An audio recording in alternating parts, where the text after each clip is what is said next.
What's going on, everybody? So, I saw the recent PlayStation 5 Pro presentation. That's a mouthful. And I think it's about time that we talk about the elephant in the room, and that being consoles. Now, console games aren't selling as well as the manufacturers and the companies would want them to. Sony and Microsoft are putting everything they possibly can into these consoles to make them appealing to the general public, but for some reason, even if they're trying to sell something like Marvel Spider-Man 2, the games just aren't selling well. And there's an obvious answer for that. It's because everybody is playing PC games. Now, PC games may sound like some kind of nerdy thing to some, but for most gamers, it means absolute freedom and creativity. And I'm here to talk about exactly why consoles are not only irrelevant, but they just can't be justified anymore, even with consoles like the PlayStation 5 Pro, the Xbox Series Super Mega X Plus, whatever they want to call the next one. It's just not gonna fly. And the answer is not as simple as you would expect it to be. Now, I've been into consoles since the PlayStation 1 and even the Sega Master System. Most people don't even know what the Sega Master System is. All of those older consoles were the catalyst to PC games. I remember playing Resident Evil 2 on my Windows 95, and I remember thinking to myself, wow, this looks really good in 360p. But now we have games running at 8K like nothing on PC games while they struggle hard on consoles. And the only thing I can't help but wonder is, why do they struggle? Why are consoles and companies like Microsoft and Sony struggling with video games if they pretty much created the concept of playing video games at home on a big screen? But now you have systems that, of course, the Nintendo Switch was a catalyst of, like the Lenovo Legion Go, ROG Ally, and let's not forget the Steam Deck. With systems that are PC based like these, there's no longer any tether to your home. You can play these games wherever you want and however you like. You can mod these games to play exactly the way you dreamt it to play before patch number 16 or whatever fix the companies forced us to have. Now we're not forced to do anything. We can pretty much play Resident Evil 2 with a mod that changes the game's layout, inventory, enemies, whatever we want. The game can become just that. And not only that, but we can play it wherever we want. Now I can bring my Legion Go and ROG Ally on a train, on a plane, and I have the option to never leave those titles and to bring them with me wherever I want with the same exact graphics that they were supposed to have. And in some rare cases, even better than their console counterparts. Now you have systems like the PlayStation 5 Pro that's trying to appeal to the modern gamer. And that, I have to say, is the hardest job. It's even harder than trying to start up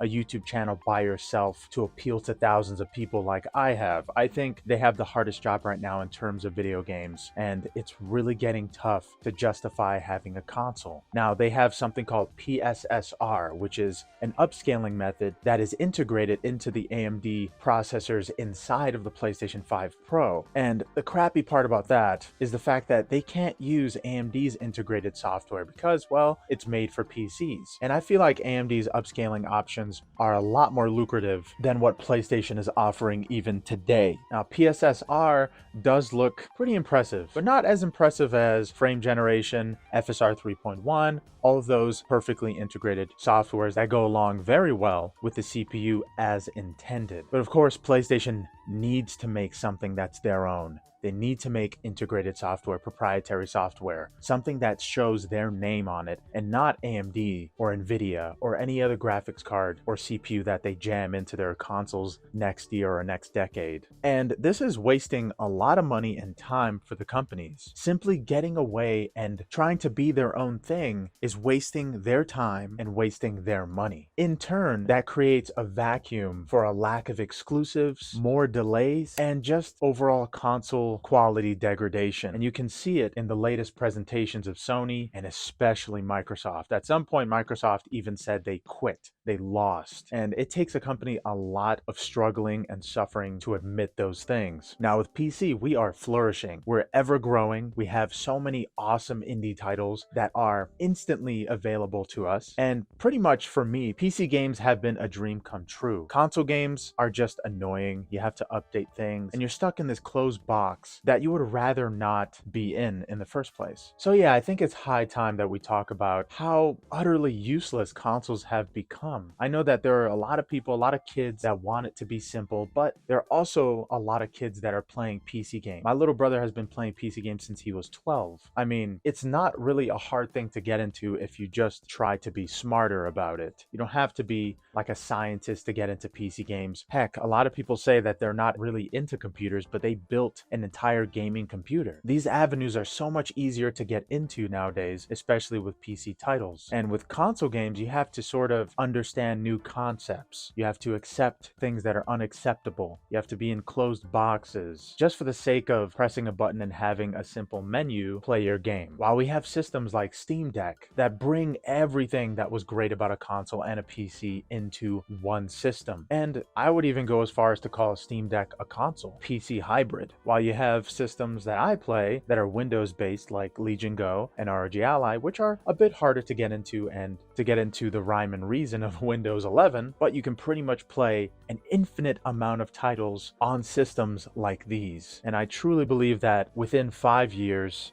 Sony is going to call it quits with PlayStation, and Microsoft is pretty much going to be forgotten. Well, maybe not 5 years, maybe 10 years, okay? Because all of these amazing, incredible, portable, and fully powered systems are in the palm of our hands, and we can do pretty much anything we want with them. Heck, this is the most fun I've had with video games in a very long time. And it's specifically because I can bring those games that I've had anywhere, but also I can bring the save files from my old PCs to my new systems like the Legion Go and ROG Ally. I don't have to sacrifice save data. I don't have to sacrifice space. I can play the same exact game I played 10 years ago, upscale to 4K, because that's just how PC works. You don't have to wait for any kind of next generation patch. You don't have to wait for PSSR to play your games better. A shit ton of people are waiting for Final Fantasy Rebirth to come out for PC, and that is the truth. Nobody gives a damn about the PlayStation 5 Pro version, and PlayStation and Sony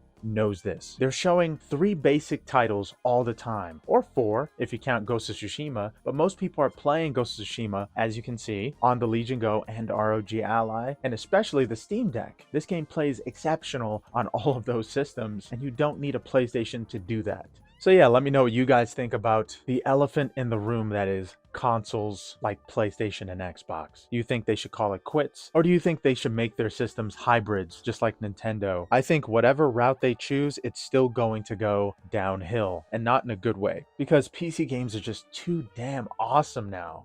It's undeniable that it's pretty much a waste of time to get a console over something like a Legion Go and ROG Ally, especially because the price difference is almost non-existent. Yeah, thank you guys so much for watching. Hope you have a good one. Later.